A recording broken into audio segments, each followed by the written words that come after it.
Hola. Hello again. Como no stasis. Yeah. Muy bien. Anyway, so guys, it's like I'm so retarded.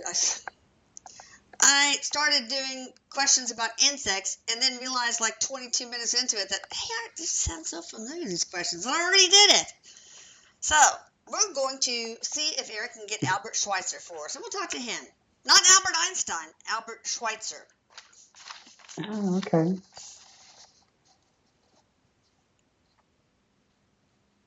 Is he a philosopher? Oh, all Who is sorts he? of things. He went to medical school. He did a lot of humanitarian work in Africa. That's what he's sort of noted for, is volunteer work in Okay. Africa. So philanthropy is what I Yeah. would. Philanthropy. Okay, not philosopher. But he says I had philosophy. Oh, yeah, he That did. was Yeah. that was a big part of my. It's what compelled me, he said, to do what I did in life. That's awesome. So I he's felt, here I, with you? yeah, he's already speaking. He says I felt that there was that the world was limited. It was limiting in itself. Yeah. Yeah. Well, that's interesting. I always dreamed when I was a little girl, I wanted to be a doctor. I wanted to be just like him and just spend my life helping people in Africa. I don't know. And now my cousin does that. She goes all the time to Africa and takes out cataracts and does corneal transplants. She's an ophthalmologist and does it all for free. I think that's so awesome. Elena Baraquer. He's talking about leprosy. Mm. Mm-hmm. Well, I have to say, I don't know much about you, but first, thank you for coming, Albert, Dr. Schweitzer. Can you tell me what your childhood was like? And I know you were totally into religious and musical studies, for example, and I was wondering if you were kind of forced into that, because you were a prodigy as far as religion and music is concerned. But anyway, go ahead and tell me, if you don't mind, about your childhood. He said I was a precocious child. Yes. I needed to have constant stimulation. If it was not provided for me, he's like this. He's like, basically everyone else would be like, oh my gosh, give him something to do, please. Mm-hmm. Right. And so my family would throw things at me to do. Mm-hmm. And if there was something that I found fascinating, then I would stick with it. Okay. But usually I liked to do a lot of different things. He says I'm similar to your son Erik, where I liked to do a lot of different things. But then if I found something I enjoyed, I really obsessed over it. Yeah, that's Erik. All right. Yeah, and he says he talked about the violin. Tried to work a little bit on composing. Poetry. Mm-hmm. He said, but I don't want to take up all of your time with that. Well, I mean, how were you from a very loving, close family? How was your relationship, for example, with your mother and father, etc.? He said my family tried to understand me. And I tried to understand them. It wasn't that it was an unloving environment. It was an environment of trying to reach mutual understanding of each other. Yeah. And so that could create some tension, he said. Oh, yeah. Yeah. Who were you closest to, your mother or your father? He said his mother. Okay. Was your father strict, distant, emotionally neglectful? He said my father was always busy. Oh, okay. You felt like he loved you, though? Did you feel loved by him? He said, yes, I knew he loved me. Oh, that's good. If he won't, I will. In those days, he says men had a certain expectation. They had to live up to obligations, and women had theirs. And for the women, it was about in the home. Yeah. Though my mother was just as she had a free spirit. Like she wanted to go and do her own thing too, right? Okay. She was very much into women being able to free to do what they wanted. Oh, okay, good. And I guess your father was okay with that. He was like a feminist. As long as what she was meant to do in life didn't interfere. It didn't interfere with what she was doing. Okay, Yeah, so yeah. you had a family of higher achievers. Was that difficult for you? Say hi to Robert. Hi, Hey, Arlene. Arlene. Just came home from school. Hey, Arlene. Okay, yeah. Said no, it wasn't difficult. It was in our DNA. Okay, so you weren't like, there wasn't like pressure to achieve.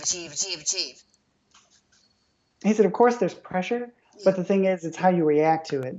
Mm, That's very important, right? And you would feel the pressure, you'd feel the anxiety, but you didn't. I didn't put a word to it, right? I just knew I needed to keep going, and I'm glad I did because yeah. he says when we stop and allow ourselves to sit in those feelings, they can gather around us like moss, he said, right, and just weigh you down, and then it's harder to get out of that, right? I didn't understand that when I was younger. It's just like I said, part of my DNA to just keep moving, right? But I'm glad you I did. could see in my work with the infirmed of all types, because he's talking about not just physical infirmment. What's the right word? Infirmament? I don't know. Let's make up one. The sick ones, the physically sick ones, but also mentally ill. Also, he Okay. had some issues with that, but He with help. had, or his No, not patients? not not him. His patients, he says. Oh, okay. Um, uh, which he said he understood that the physical ailment itself can be intertwined with the mental problems. Yeah. A person can be so ill and so racked with pain that the mental body begins to suffer if it continues for too long. I understood that quite well with the work that I saw. I see it too as a doctor. So, what were your religious beliefs early on, and how did they change if they did? Maybe they did. Oh, He brought up Catholic, okay.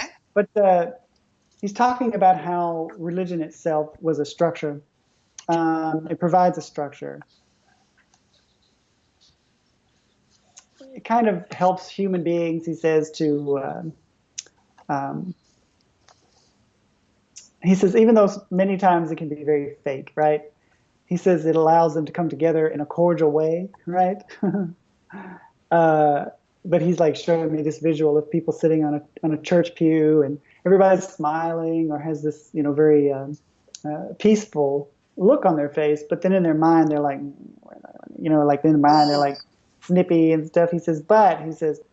Um, he says, I still think that it's good that it brings people together and gets them to be cordial and to learn that sometimes they have to take things and thoughts and judgments they have about each other and put them aside, even if it is a facade, because it's a start. fake it until you make it. Yeah, and he says it's also very important for people. He says in my work with those who were ill, they needed something to have faith in, a Mm, God, a higher being, whatever they wanted to call it. It can be very healing for them yeah. when they feel they have nothing to believe in, that is there supporting them through things. He said, "You've seen this before. It can end up being causing their demise." Yeah. And of course, everybody needs the structure of a moral code, like an external compass to guide them. And remember, a lot of people do. Not everybody, but a lot of people do. Yeah, and It, that's what he was referring to when it came to the church and the yeah. pew and people sitting there. They're cordial. Yeah. Kind Did of gives them. your religious beliefs change at all during your life? Sorry, I'm trying to. The dogs are like running around. That's okay. We got Uh, stuff going on here. It's the little slideshow of our YouTube channel. Never know moment. for him, he says he looked at things like in a very like in a scientific way, Mm-hmm. right? So in order for science, he said, to be in his mind, what's good science is about having an absence of bias, to be in the middle of it, to be in the middle as in be neutral, Right. right? So he looked at it more from that perspective of, when he was younger, it was just he would observe, right, and then he would see how there was good and bad that came with religion, right, and then when he got older and he was actually practicing medicine and his other philanthropic work. He saw how it could actually be used for a lot of good. Okay. A lot of, but it's all in how the energy and the intention is being directed, he says. Okay.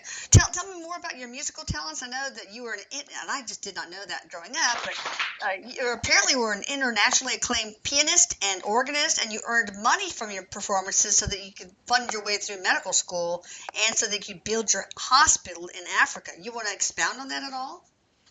Yeah. Yeah, he was talking about instruments a little bit earlier.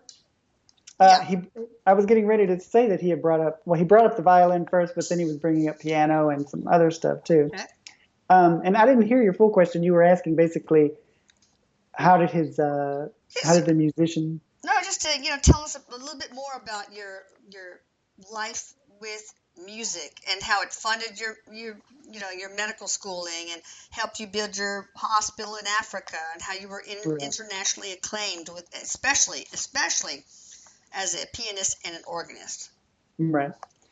He was saying that for him, all of that, it allowed him to connect to the spiritual side of himself, to get into the flow of life, right?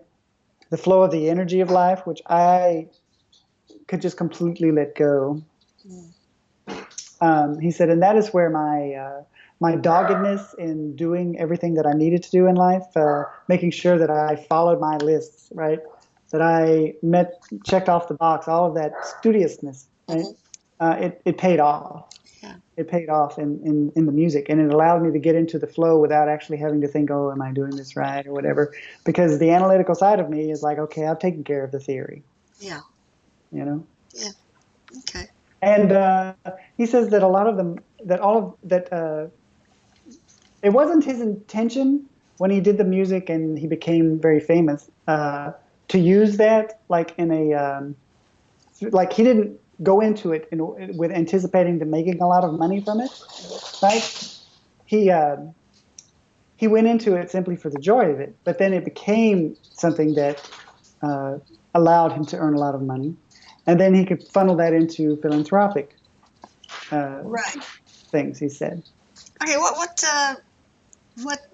motivated you to become a philanthropist? Was it in part to recompense for the guilt of European colonization? Some people think you wanted to help people in Africa because you felt bad about the fact that so many European countries sort of colonized Africa. He's talking more. It's a little smaller than that. I mean, it can expand out from that, But he says it's what I came to understand is there was a lot that I had, right? I grew up and I had a lot, right? I had a lot of opportunities, right? Yeah. And I had a lot of ability, intellectually and other ways, to pursue that, right? And then I realized when I got out into the world that most everyone did not have that, right? And so I tried to choose an area of the world that I felt had been the most overlooked, the most unappreciated from what it had given us. And Africa was the place I chose. He said I had thought about several other places as well. India. Okay. Part of the Middle East. The very top of Africa, like Egypt. Morocco, just above where Africa is. There's that little thing that comes down. It's like a little thing of land. And that area there. I wish I knew the geography of it. Spain and Portugal? No. This is Gibraltar? No, he's talking about Africa, the very top of Africa. Oh, I don't know. There's a little horn that comes out, a little strip of land. Okay. But anyway, that area, he says, I tried to pick those places, and so I chose Africa. He's talking about, like, the center of Africa. Okay. He went in lots of places in Africa, but he's talking about the countries in the center of it. So what did you think about the colonization of Africa by Europe? Do you think that was really bad, or do you think it helped Africa, or do you think it was just like raping them of their resources and taking advantage of them, or was it done because we wanted to bring Christianity and save their souls, or what? What do you think?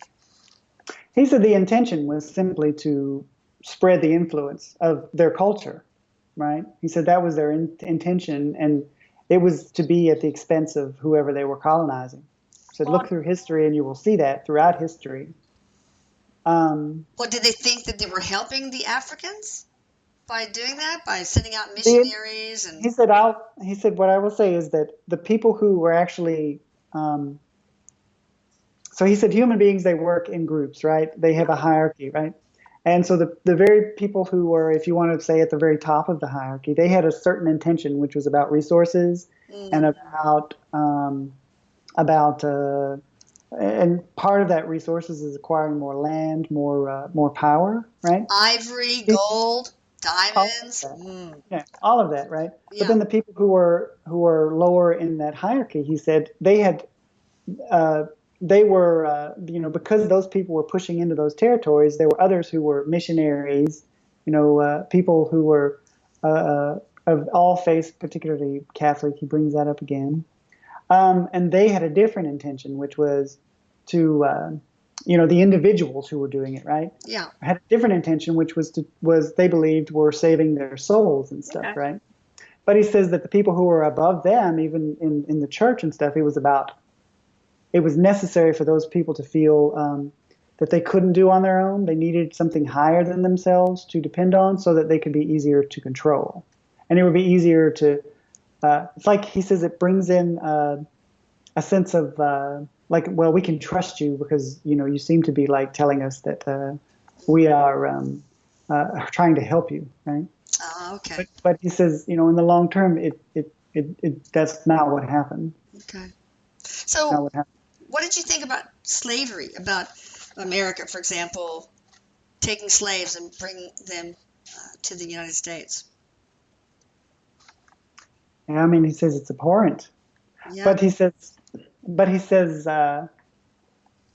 my personal convictions are one thing. He says, but society at the time believed that it was something that was necessary for the economy. Everything Ugh. was not seen as they were not seen as human beings. They were seen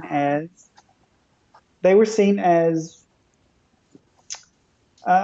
property, like a mule in the field, right?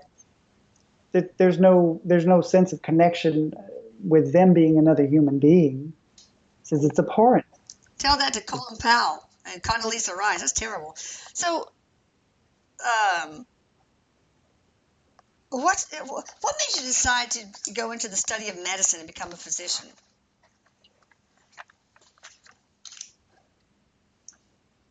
Um, Part of it was he had been associated with people, like in his family and stuff, that had had some uh, medical training.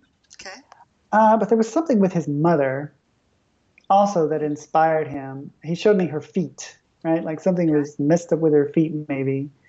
So there was that side of it, wanting to understand the human body, how suffering, how suffering itself is so tightly wound in with the physical form.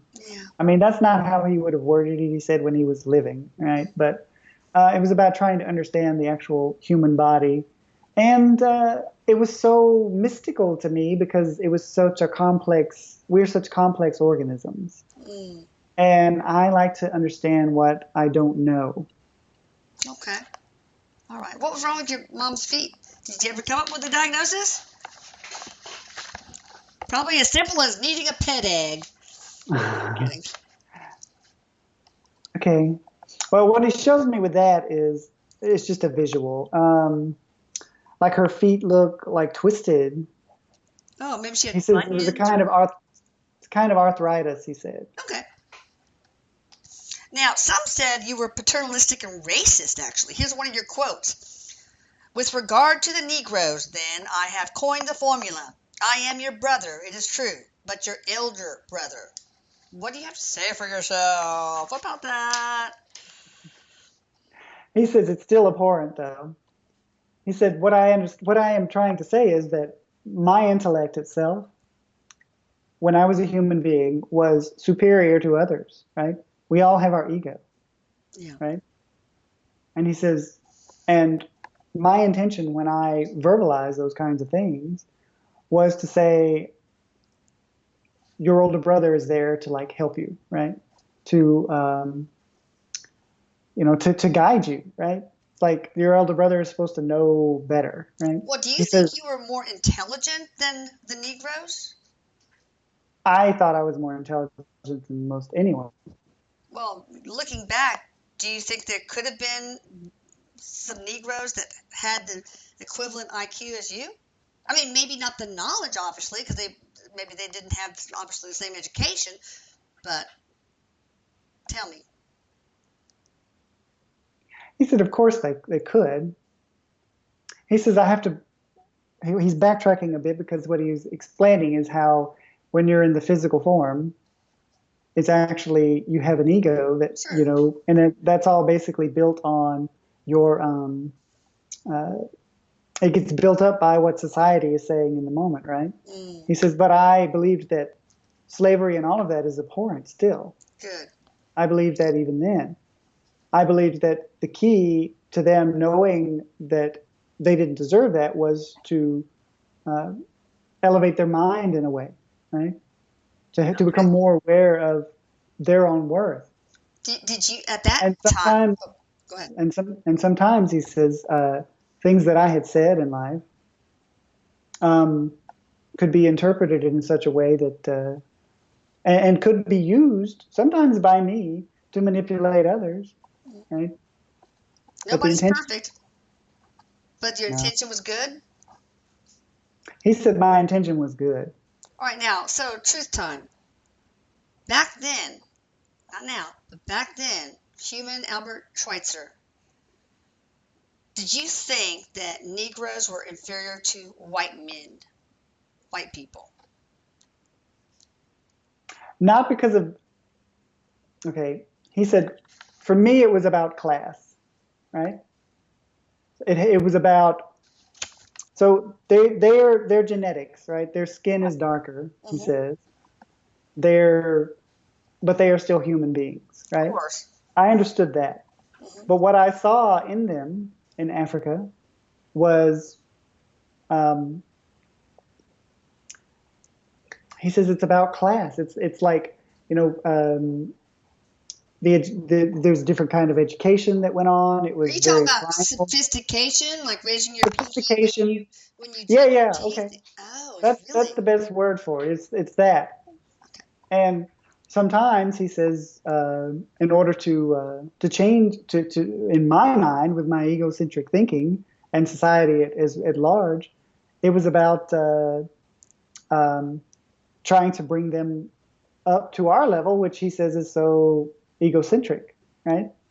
It's very egocentric to think Yeah. that because you're different from me, that you should be like me in order to be right Yeah, in so with the many world. ways, Africans had a superior style of thinking as far as being a tribe, a family, the matriarch very often and such, and everybody helps raise all the kids and stuff. But so basically, you thought they were inferior as far as they didn't have any class Right, that or the education. sophistication was not there and Okay. the naivete was there. Yeah. Um, they saw the world. Many of the people that I met there saw the world in a very childlike way. Oh, okay. That's kind of neat, though. Yeah. All right, some So criticize the conditions in your hospital. You want to explain that? It must have been hard to get the funding to keep the conditions up and to find the resources. But I'm throwing you a lifeline. But go ahead. Tell me about that criticism toward the conditions.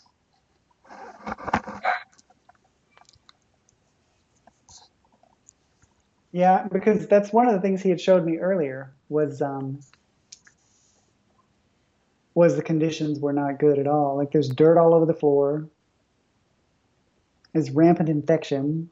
Yeah.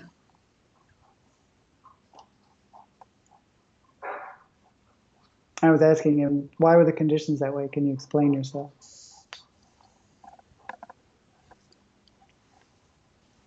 He said that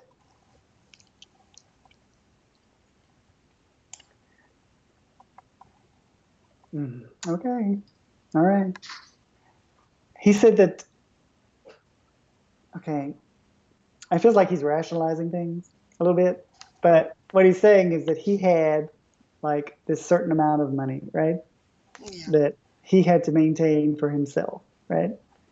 And the hospitals and stuff, it was all about how do we get the hospitals up and running on the least amount of money. And that didn't always mean that infection and those kinds of things were ever considered. Oh, that's not good. Well, in my opinion, that's not good. But he's saying at the time, they didn't know anything different. Okay. And it was basically like modeled after, like, I guess, how do I word this? It's like they didn't know any different. It was a different place. The money wasn't always there because I was doing what I needed to do, right? What do you mean you were doing what you needed to do? He's like pulling his energy back. Well, being focused on like at the hospital, right? Okay. Like with others, he couldn't necessarily go off and do the things that it earned him the money, right? Because he says working at the hospital and everything, there was no money coming in. Sure.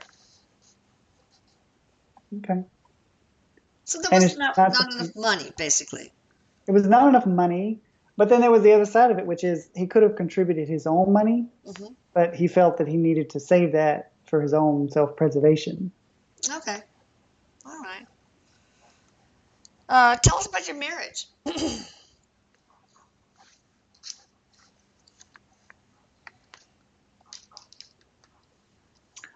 He doesn't.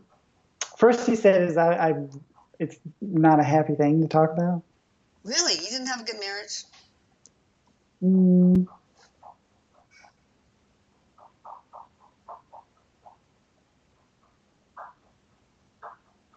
I mean, he said we can put on fronts. All right. So you're a loving couple, external For society. appearance. For society, he says. What, were you just too busy to really maintain your marriage? And same with her? Or what?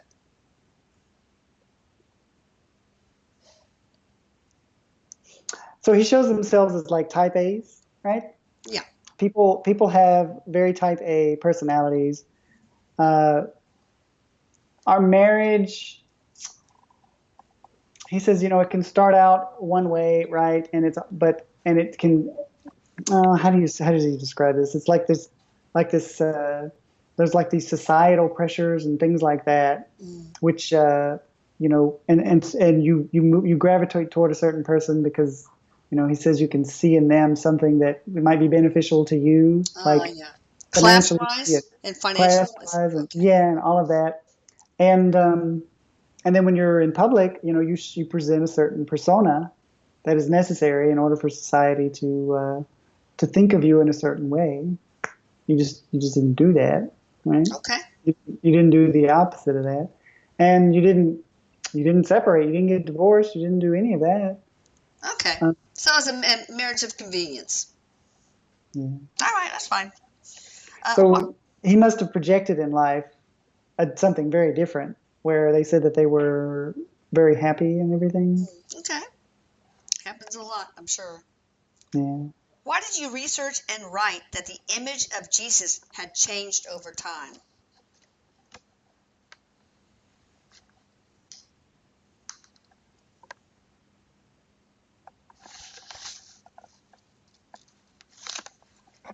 He said, well, quite literally, it had. Because in the beginning, when Christ was, he's speaking like historically, when Christ was, there was, so like in the very early days when Christ was alive and like a few hundred years or so after that, right? People didn't necessarily focus on the actual physical image of him, right? And they didn't really, they focused more, and then as far as like the not physical side of him, the side of him that is, what do you want to call it? Like what he stood for and all of that. That's a certain kind of image also, philanthropy. Okay. Yeah. And he says that that was of a certain, like, that was, a certain kind of projection, right? Okay. A certain kind of image. And then slowly over time, he became more of a deity, right? He wasn't thought of as a Yeah. deity when he was living. Yeah. And people didn't really focus on what his physical appearance was, right? I see. And then later it was necessary to change that and to actually create a physical image that looked so much like the people who were actually trying to turn him into this deity.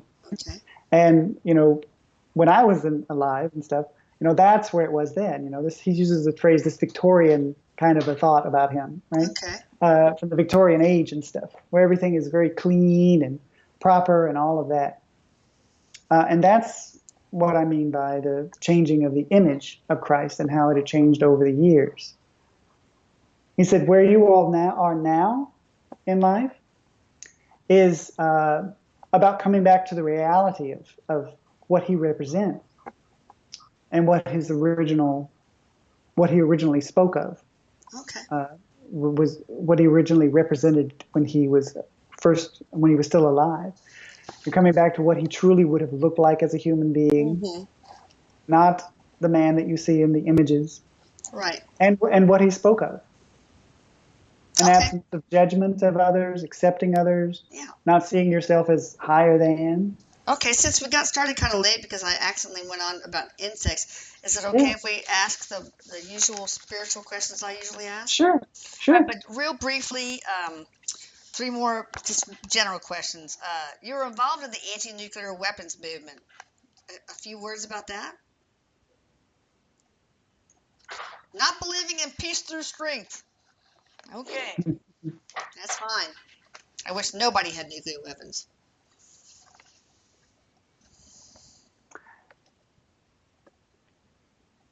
He said, I just think that the world, there's been a lot of hurt in the world. I've been part of that at times. And any kind of war machine, I just think that it's best to sideline all of that. Yeah. We're too young to be playing with fire. But at the same time, we understand that sometimes we have to get burned, right? And I didn't want us to get burned like that. There are future generations within my own family and in the greater family of humanity that needed to live. But he says I didn't just speak out on all of that. I spoke out on a lot of topics that I didn't necessarily make public. And he was just showing me this visual of a stream, and there's like oil all on it and stuff like that. Oh, okay. So, yeah. All right. You won the Nobel Peace Prize. What do you think about that? That's a pretty good accolade.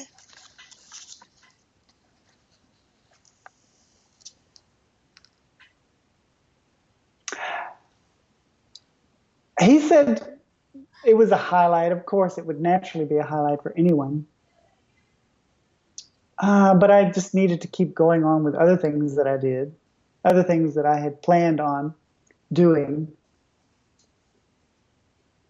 So he's being kind of humble about it. Okay. He's not really talking about it. It's like, okay, give me the prize. I got work to do. Okay. Yeah, I mean, he's respectful of it. He says he's completely respectful of it. But it's like okay, but what is next, right? Because he's like always like moving. Yeah.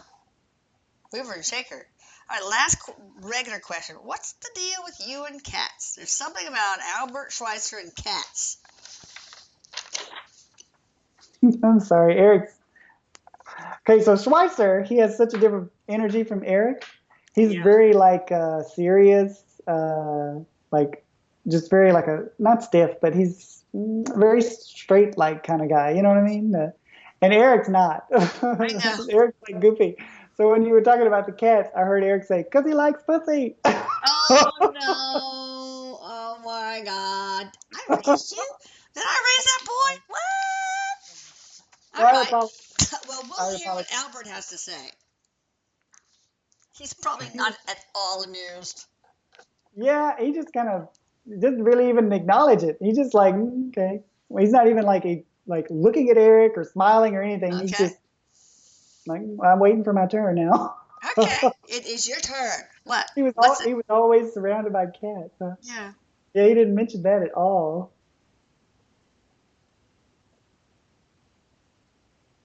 He said they're gentle, they're quiet and calming, and Okay. they're very spiritual animals. Uh, they inspire me, All right. That's fine. and they don't make too much noise. That's true. So, Like my dog. All right. well, that's true because mine do too. I know. Let's see with our dogs today. What was your spiritual mission on this earth as Albert Schweitzer? For me, he says I contributed a great deal to humanity, right? But that was not my intention. My soul's purpose Yeah. was purely to evolve as a human being. I started out in one place. I said things throughout that journey that he said would give people a certain perception of me. It wasn't a true perception, but it was certainly, uh, because of the words I chose to use at the time, that I fed into that, right? So he said I became more thoughtful in what I would say. I became more awakened to uh, to situations that I was in, speaking of the hospital and those kinds of things, right? My interactions with people. It was all centered around how I can make myself in human form the best human I could be. Okay. And then that would then flow out of me in my actions to other human beings. So it was all about the self. Oh, so that was kind of like you were here to learn and teach. Yeah. Yeah. You think you accomplished it? He said that was more that I wanted to do, but I'm very happy with the result. Okay. All right. Do you have any regrets? And if so, what's your biggest one?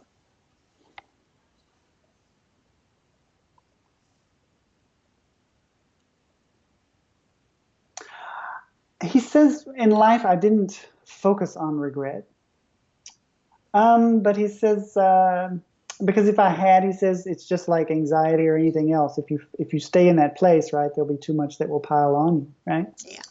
And as a doctor, he said, you know yourself that's not going to serve your patients, right? Um, but he said, I guess if I had allowed myself to regret anything, it would be anything that I did that would have made someone else's life more difficult. And he said, I would think that by the end of my life, I actually contemplated that Yeah. and tried to do something better. Okay.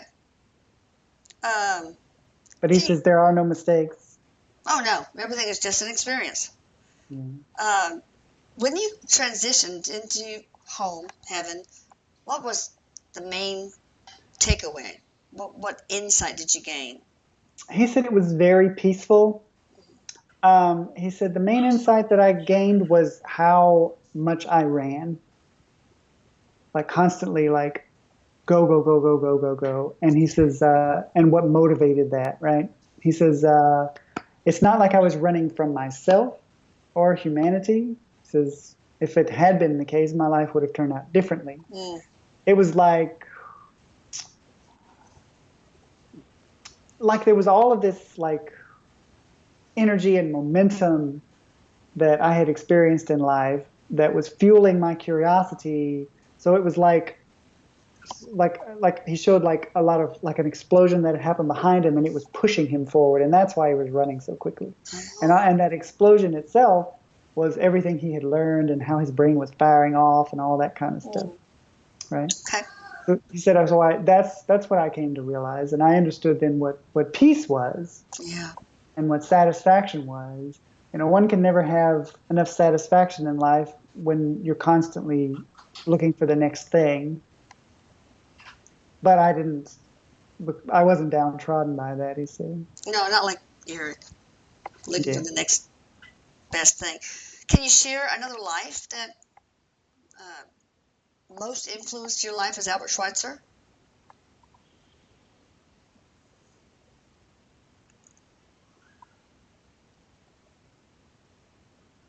It's not a human life.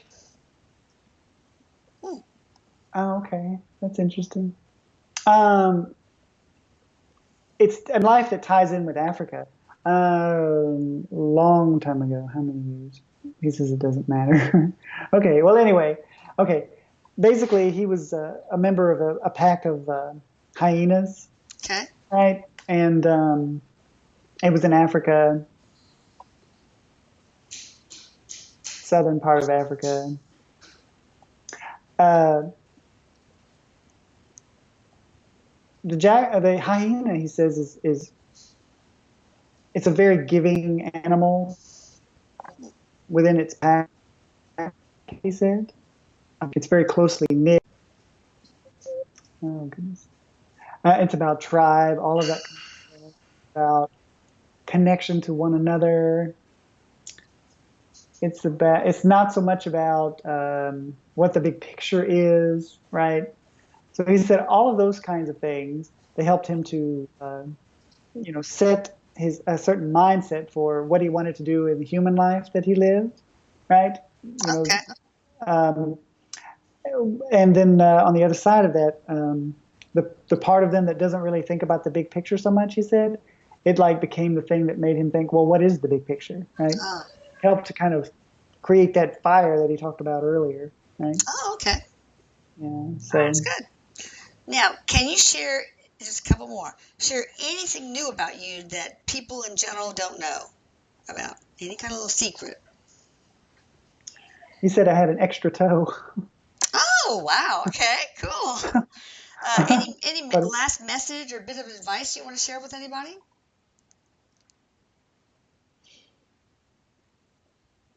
it's about history. He said that he said that when it comes to human history, he said this is something that I've learned also as a human being and as a spirit. You have to recognize that here's human history is of course subjective, Mm, but also objective, right? okay. It's subjective in how you are interpreting it, right? And it's objective in what is the greater collective truth, the hard evidence, right? Okay. Human beings are starting to realize that. Um, and he says when they do that, they will understand then what the truth is of the human experience. Okay. So many times in life, human beings right now and throughout history have been manipulated Mm, into what is a certain truth. It's been massaged in a certain way so that it, puts your country, for instance, in a certain positive light. It happens throughout all countries. And he said, so they are believing in this false objective truth. yeah. And then subjectively, they're kind of going along with that and they're not questioning it, right? You know, now human beings are starting to realize, okay, we need to question it and we need to, to figure out, what is the reality. Yeah, figure out our own truth. Yeah, our own truth that is still, he says, not based on a false objective truth. Right, Right. exactly. Okay. Eric, do you want to ask Miss Dr. Schweitzer anything? Sorry. He just asked him, he says, well, why did you have 3 feet? I mean, an extra toe. How do you walk around on that extra toe? And he's just like ignoring him. Okay. No, Eric said, Mom, he showed them like sitting around a campfire. Uh-huh. And like he said, this guy, he can tell some really good stories, Oh, right? good. Like some really good stories, right? About his life or made up stories? He says, no, no, not made up stories. He says about not his life, but like the reality of life in general for human beings and for what it is in the universe. He says it's freaking awesome, Mama. Oh, awesome. So you hang, you chill with Albert. Yeah. He said we only done that once or twice, but from your perspective, it was before Hmm. this interview, right? Okay. He said that's how I schmooze and get him in, to come in here and do these interviews. Well, thank you so much, Dr. Schweitzer. Thank you, Eric, for bringing him in. Thank you, Robert, for channeling him. You guys, subscribe to the channel. go check out Erik's blog, www.channelingeric.com. Erik spelled with a K. And again, thank you so much, Dr. Schweitzer, for enlightening us. I really appreciate it. He smiles and he tips a hat. Yeah, tipping a hat. Oh, thank Like, you. mhm. Okay, love you. Love you Love you too. guys. Bye. Bye.